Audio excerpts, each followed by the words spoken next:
थोडीशी कणिक घेऊन त्याच्यात पाणी मिसळतोय.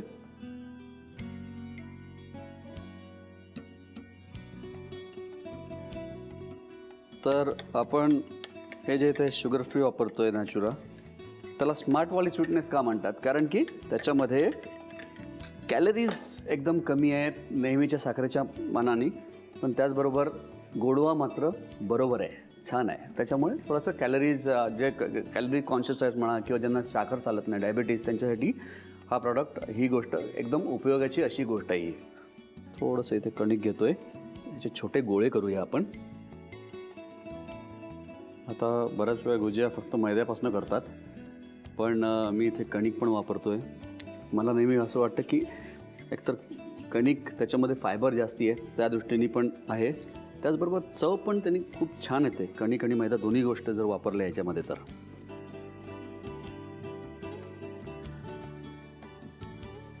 आणि खाली पण जी मी कणिक टाकलेली ती कमीत कमी टाकायचा माझा प्रयत्न आहे, म्हणजे कमीत कमी कणिक खाली असली पाहिजे.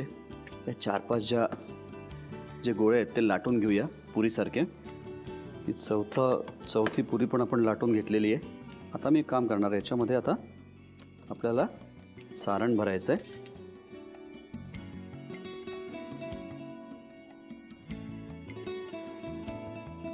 आता इथे मी हे जे कणिक आणि पाणी मिक्स केलेलं आहे लावून घेतोय. याला आपल्याला फोल्ड करायचं आहे, याला फोल्ड करून घेतोय.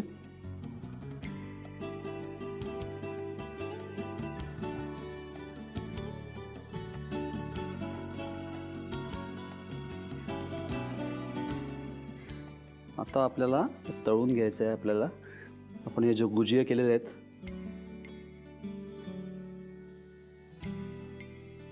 वा, मी एक काम करतो, याला मस्त तांबूस रंग येईपर्यंत कुरकुरीत तळून घेतो. तोपर्यंत तुम्ही साहित्य आणि कृती लिहून घ्या. शुगर फ्री खोया अंजीर गुजिया बनवण्यासाठी लागणारे साहित्य: गव्हाचं पीठ, मैदा, कापलेला अंजीर, ड्रायफ्रूटची भरड, किसलेला खवा, वेलची पूड, दुधात भिजवलेलं केशर, साजूक तूप, मीठ आणि शुगर फ्री नॅचुरा. कृती: एका बाउलमध्ये गव्हाचं पीठ घेऊन त्यामध्ये मैदा, मीठ, 2 चमचे साजूक तूप आणि पाणी घालून पीठ मळून घ्यावं. एका फ्राईंग पॅन मध्ये खवा परतून घ्यावा. खव्यामध्ये दुधात भिजवलेलं केशर, ड्रायफ्रूटची भरड आणि चिरलेलं अंजीर घालून नीट परतून घ्यावं. परतल्यानंतर त्यामध्ये 2 चमचे शुगर फ्री नॅचुरा घालून पुन्हा नीट परतून घ्यावं. सर्वात शेवटी सारणामध्ये अर्धा चमचा वेलची पूड घालावी. तयार पिठाचे गोळे करून गोल पोळ्या लाटून घ्याव्यात. तयार पोळीच्या मध्यभागी खव्याचं सारण भरून कडांना गव्हाची पेस्ट लावून करंजी सारखा आकार तयार करून घ्यावा. कढईत तेल गरम करून गुजिया तळून घ्यावेत आणि सर्व्ह करावेत.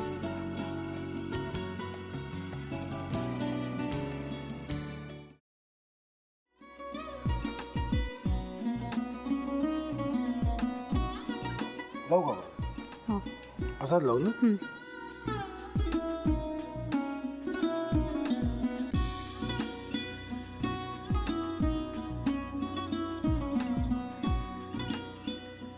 आता काय करायचंय? आता आपण ड्राय स्टफिंग दुसरं काय करणार आपण त्यात?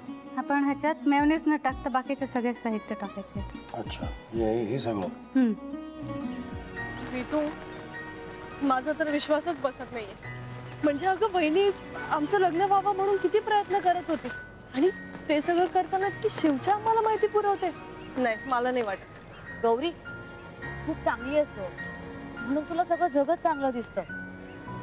पण शिव उगाच बोलला असेल का? त्याच्यावर विश्वास नाहीये का तुझा? शिववर पूर्ण विश्वास आहे मी माझा, पण तो आता हे जे काही करतोय ना, म्हणजे निशा बहिणी समोर त्या राधिका सोबत फिरण्याचं नाटक वगैरे, ते त्याचा काही उपयोग होणार नाहीये. अगं असं कसं म्हणतो?